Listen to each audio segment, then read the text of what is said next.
హైదరాబాద్ పాత బస్తీలో దారుణం జరిగింది. రెయిన్ బజార్ పోలీస్ స్టేషన్ పరిధిలోని సదత్ నగర్లో సొంత తమ్ముడి అన్నను దారుణంగా హత్య చేశాడు. మహమ్మద్ ఫరూక్ అనే వ్యక్తిపైన అతడి తమ్ముడు మహమ్మద్ సమీర్ పదునైన కత్తితోటి విచక్షణ రహితంగా దాడి చేయడంతో ఫరూక్ అక్కడికక్కడే ప్రాణాలు కోల్పోయాడు. సమాచారం అందుకున్న రెయిన్ బజార్ పోలీసులు క్లూస్ టీమ్ తోటి ఘటనా స్థలానికి చేరుకుని ఆధారాలు సేకరించారు. మృతదేహాన్ని పోస్టుమార్టం కోసం ఉస్మానియా ఆసుపత్రికి తరలించారు.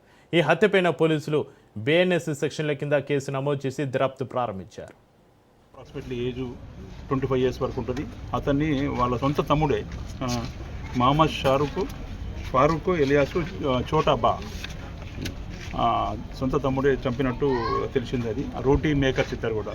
అయితే ఇప్పుడు చనిపోయిన వ్యక్తి వాళ్ళ ముగ్గురు చెల్లెలు ఉంటారు. ముగ్గురు చెల్లెళ్ళు ప్లస్ మన మదర్ని కూడా కొంచెం అన్పార్లమెంటరీగా మెసేజ్ పెడతాం కానీ మన మాట్లాడతాం కానీ అలాంటి చేయడం వల్ల కుటుంబం ఈయన ఒక్కడిని వదిలిపెట్టేసి సపరేట్గా ఉంటారు అందరూ. మొత్తం ఎప్పుడైతే చంపినోడు ప్లస్ మళ్ళీ వాళ్ళ ముగ్గురు సిస్టర్స్ కూడా మ్యారేజ్ అయిపోయింది, అందరూ సపరేట్ ఉంటారు.